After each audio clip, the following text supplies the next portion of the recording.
Hey, kijibni bakka tokkoon ga'u, dhugaanis bakkaan hanqattu.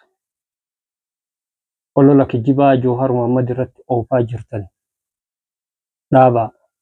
Bakka tokkoonus hin ga'u akkuma kaleessaa san salphattan. Kaleessas olola irratti ooftanii osoo bakka tokko hin geenye salphattanii karatti haftan. Namni dhugaan deemu Rabbiin qaba. Namni kijibaan deemu phiiphii qaba. Namni kijibaan deemu phiiphii qaba waan ta'eef kijibni bakka hin ga'u dhugaan yoomuu bakka hin hanqattu. Kana hubachuu dadhabuutu akkana si godha. Jawahariif dhagaa fi muyni illee yoo itti bu'e Rabbiin tokkochi yoo itti hin bu'in gahaadha. Dirqama na deeggari siin jechaa hin jiru. Dirqama na faarsi siin jechaa hin jiru. Kana maan hubanne?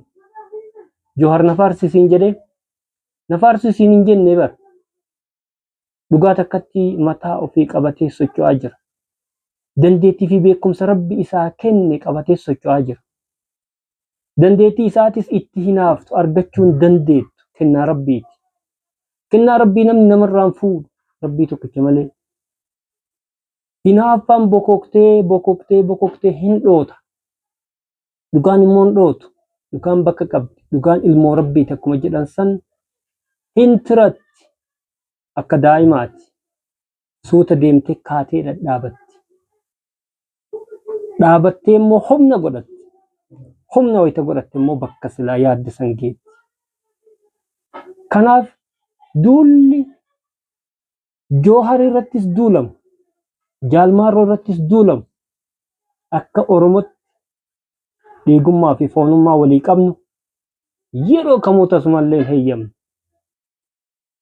Ka biyya daakaa jiru, ka biyya nyaataa jiru, ka biyya caccabsaa jiru, ka biyya hiyyoomsaa jiru, ka duuti isa biratti homa tokko itti hin fakkaanne. Sareen irra kabajaa qabdu murna piippii hoogganu. Biyyaaf biyya nagaa isintu dhabsiise. Saba kana isintu nagaa dhabsiise. Biyya teenya Oromiyaa isintu nagaa dhabsiise. Itoophiyaas isintu nagaa dhabsiise. Jawaharii miti. Jawahar mootummaa tahee nagaa dhabsiisee hin qabu. Gaaf inni mootummaa ta'e laalla. Ammatti kanuma isiniin jedha. Kijibaan wal ijaartanii olola dharaa ooftan dantaa keessaniif of cinqitan yeroo kamuu galman geettan. Abbaan haqaa haqa wajjin dhaabatee galma silaa yaadeebsan ni gaha.